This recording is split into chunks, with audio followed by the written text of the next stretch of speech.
Hello and welcome. I am Gimba Umar. Tonight, People's Democratic Party calls for the cancellation of the Ondo State governorship election, accuses INEC and the APC of undermining its fortune in the poll.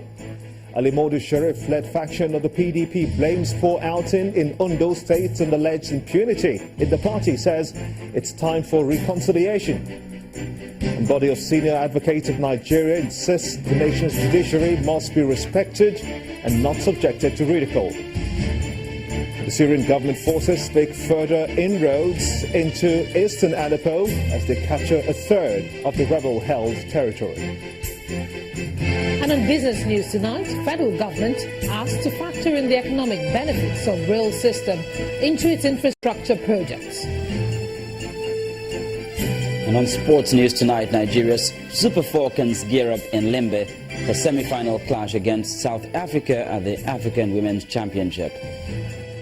I'm Linda Akibe, and from Abuja, Nigeria set to join 15 other African countries in launching a campaign to end child marriage in 2030.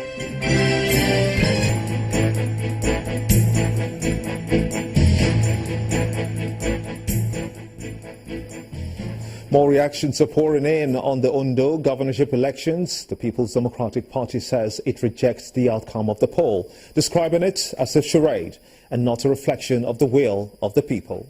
The PDP accused INEC and security agents of complicity to rig the election, saying that agents of the All Progressives Congress allegedly openly bought votes of the electorate, and no one did anything to prevent it.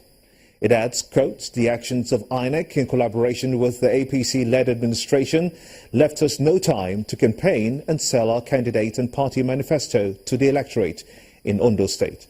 The party says its candidate Eyitayo Jegede will proceed to the tribunal to challenge the outcome of the election. The party also called on the judiciary to redeem Nigeria's image on this matter by cancellation of the election in Ondo State. Meanwhile, members of the Senator Ali Modu Sharif-led faction of the People's Democratic Party are blaming the failure of the PDP in the Edo and Ondo governorship elections on impunity of its leaders and their lack of respect for the party's constitution. The faction's vice chairman, Mr. Cairo Ojobo, told journalists in Abuja that the leadership of the PDP has refused to learn, even though the party has been paying the price of impunity since 2015. The faction is, however, saying it is time for reconciliation with the Ahmed Makarfi-led caretaker committee to move the party forward. The impact of impunity in the PDP manifested itself in the actual sense for the first time in 2011 general elections, when the then ACN defeated the PDP in Nasarawa State. We had a sitting governor then who could not deliver. This was the first warning against impunity, and it was ignored. Impunity and lack of respect for the PDP constitution and the rule of law as the major problems that led to our failure in the Edo and Ondo governorship elections. We urge the general public, the judiciary, and party faithfuls to note that we are law-abiding and we respect the rule of law. This is the time for all to come together. The fight to unite PDP is a task that must be done. And staying with the Ondo governorship elections, the governor-elect, Mr. Rotimi Akeredolu, and the candidate of the People's Democratic Party in the Ondo governorship elections, Mr. Eyitayo Jegede, haven't been assessing the conduct of the exercise. While Mr. Akeredolu believes that it was above average, Mr. Jegede is accusing INEC's flawed system of being behind his failure to win the governorship election. Both men spoke today at separate locations in Ondo State. There's nothing inside. An impressive turnout of voters in the Ondo State governorship election as the citizens make their choice through the ballot.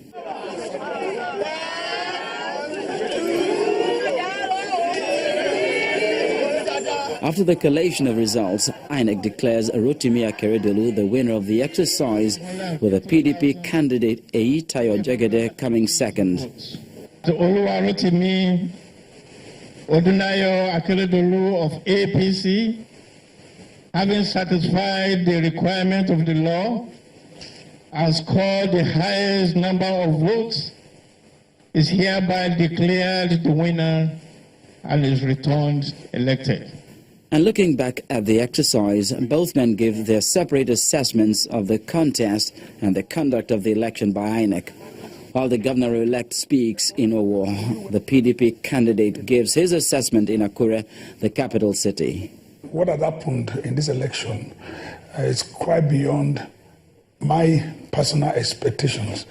But again, it is just a case of showing that we cannot limit God. I want to believe that it's God's given victory to the people of Ondo State. What was beyond my imagination is the magnitude. I mean, talk about the number of votes we scored vis-a-vis what the two other contestants scored. I never believed that the margin would be that wide. It wasn't fair because a day to election, I was not given the voters register.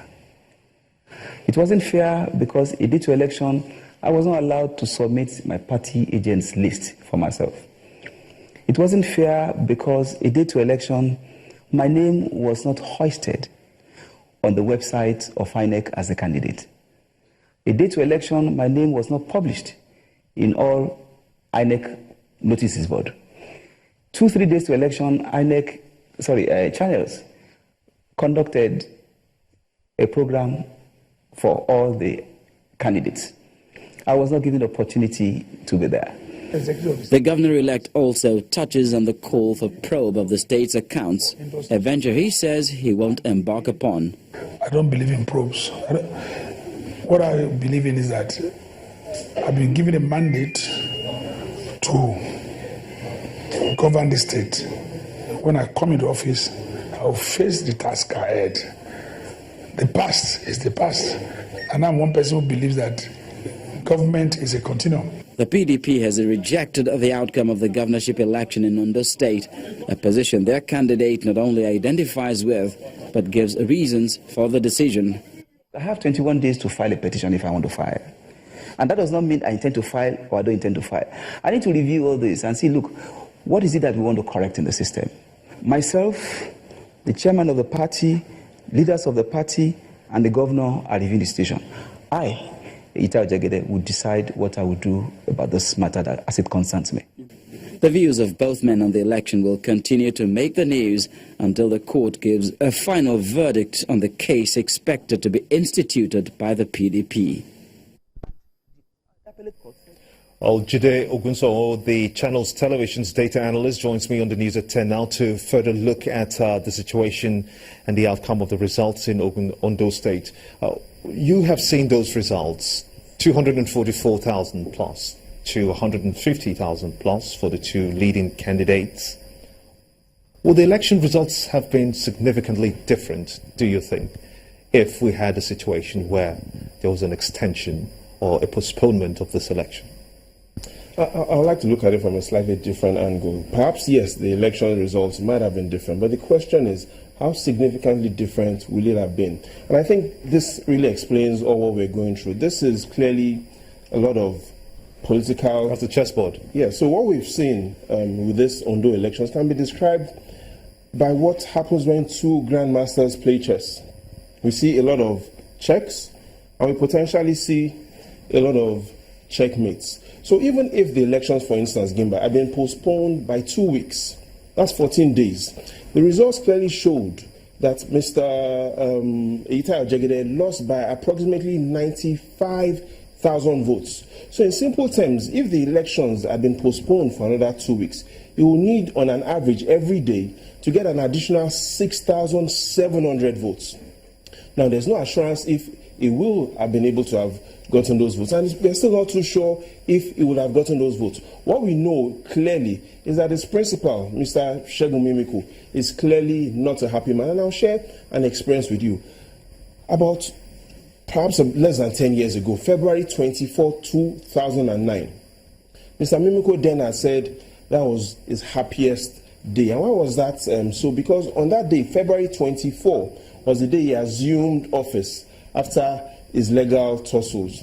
Now today there's a man whose name comes up every time we look at why the elections results were what it is, and that is Mr. Jimoh Ibrahim. It so happens that even though Mr. Mimiko says February 24 in 2009 was his happiest day, 5 decades ago, Mr. Jimoh Ibrahim was born on that same day, February 24. So clearly you want to ask, is it a coincidence that Mr. Mimiko today, for instance, will say, yes, February 24 is a day he would never forget, because that was the same day he assumed office, and that was the same day Mr. Jimoh Ibrahim was born. But will the elections have been significantly different? Yes, we know that a lot of political permutations are happening, not just within the PDP, but also within the APC. But were you surprised about the results, though?